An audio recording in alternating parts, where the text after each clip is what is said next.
I've divided the mental illness journey into 5 stages, from first seeing symptoms all the way to recovery. But which stage are you in? So I'm making this video so you guys can identify which stage of the mental illness journey you're in, and then you'll know which action to take as a result of that. But not only that, I'm going to explain the amazing thing that comes at the very end of this metabolic mental illness journey, the wonderful thing, my favorite part of this whole process that comes at the very end. And so stay tuned for that. Without further ado, let's get into the 5 stages. So this first stage I am calling the fall, you guys, and this is when you first start to see symptoms of mental illness emerge. And for some people, this can happen rapidly.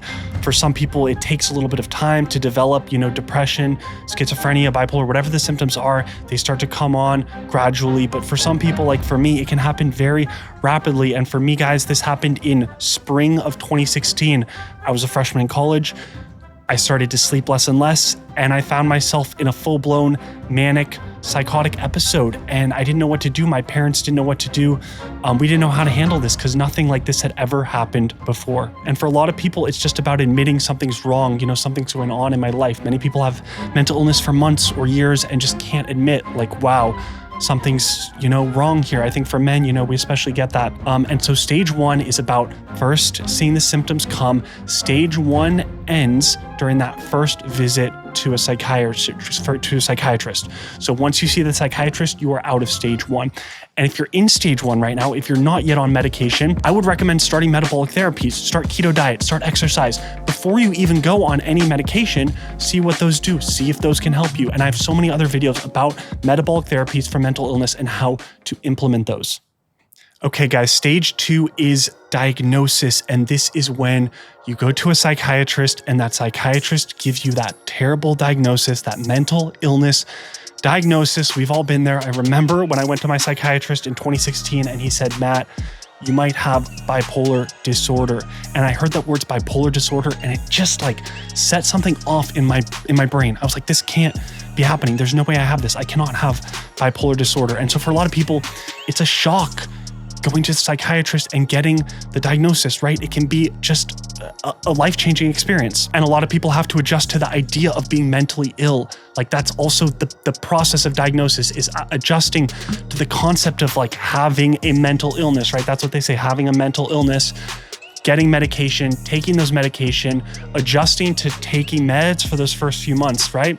So guys, if you're in this stage, the diagnosis stage, where you're first just getting diagnosed with mental illness, I would recommend doing metabolic therapies, and you might be able to taper off some of those meds more quickly that you've already started, since you haven't been on them very long. So absolutely, metabolic therapies, you guys, if you're just getting diagnosed with a mental illness, absolutely something to investigate. Stage 3, you guys, is inertia. And stage 3 begins a few months after you've been diagnosed. We've adjusted to taking meds, we've adjusted to being on meds, having this diagnosis, and many of us fall into a rut. And for me, what this looked like was 2016 to 2020, hospitalized multiple times for manic, psychotic episodes, saw dozens of psychiatrists, dozens of professionals, right?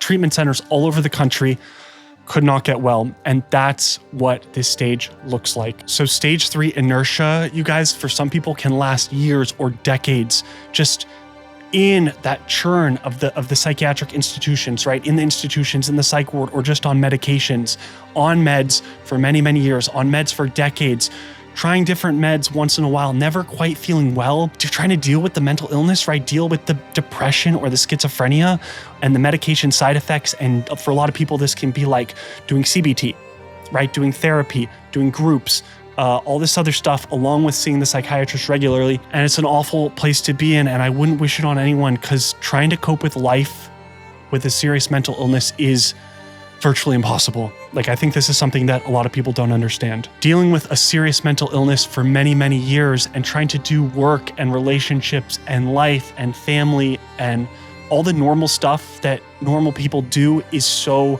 hard. So for anyone who's in this stage, man, I get it. I know how tough it is. No brainer to do metabolic health therapies for mental illness if you are in this stage, guys. If you're in the inertia stage, you've just been on meds for a long time, investigate sleep, ketogenic diet, right? Of course, keto diet, exercise. It might take longer to get off the meds if you're already in this stage because you've been on the meds for many years, presumably, like you've been on them a long time. So the longer you're on those meds, it might take a little longer to get off them without having the withdrawals. For a lot of people, are unable to work and deal with life in this stage, and I totally understand. And this stage ends, you guys, when we discover metabolic therapies for mental illness. So for me, this stage ended in 2020 when I discovered this ketogenic diet, right? My mom found Dr. Chris Palmer. I went on the ketogenic diet. So I was in this stage, the inertia stage, for 4 years, and it was not fun.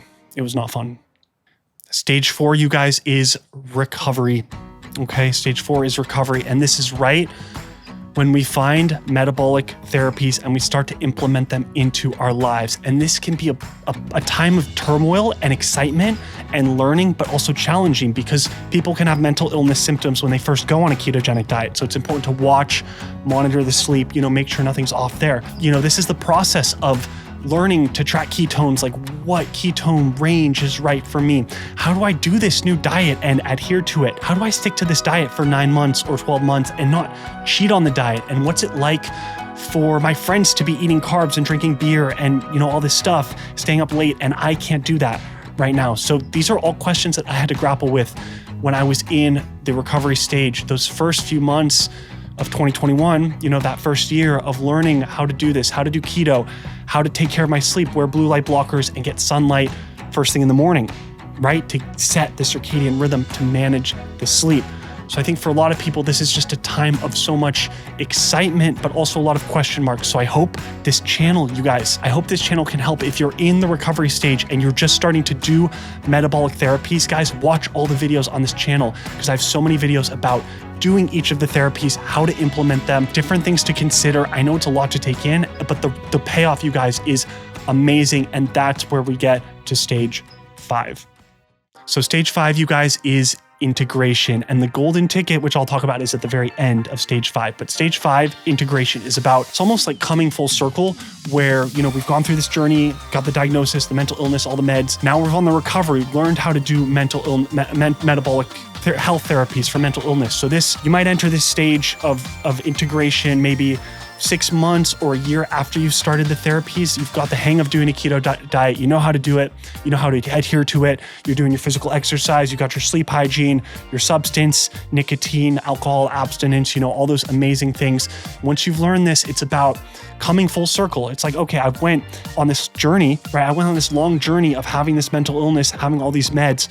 What's it like to break free of that identity around mental illness? Because a lot of people become identified with their mental illnesses, and I think, okay, I have depression. I'm gonna have it forever. That's what psychiatrists said, right? I'm gonna be depressed forever.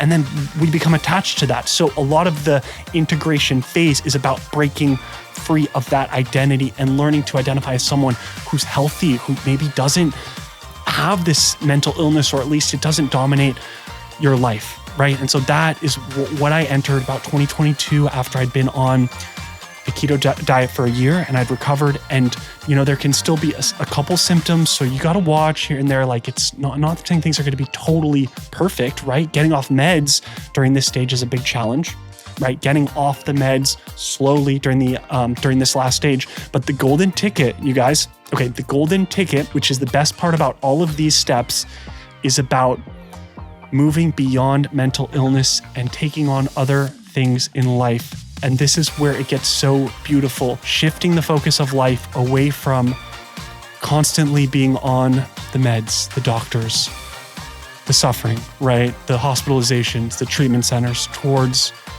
work, family, friends. I'm just going to get emotional because this is really like the secret sauce, right? This is where it gets so good, is just moving beyond that, doing these habits for a long time, and then life becomes about more than just that mental illness. And you guys, in my own journey, being hospitalized 4 times for psychosis, looking at a really hard life where I couldn't even make an appointment to go to the dentist because my brain was so messed up, moving to this phase where I've actually been able to work and have a girlfriend and have friends and take care of myself and live just like a normal life has been amazing. So that is the golden ticket at the end of the integration stage, is moving beyond your mental illness. Okay, guys, that's all for this video. So please share in the comments, which stage are you at and what are you doing about your mental illness and your symptoms? What metabolic health therapies are you doing? What are you doing to overcome your mental illness? And please subscribe, you guys. Definitely subscribe and share the video and because we just need to get this message out. Like, so many people are suffering and need to understand that these therapies can be incredibly beneficial for people who have a mental illness or just anxiety or depression, like whatever you have, they can be so beneficial. Okay, that's all from me. I will see you guys in the next video.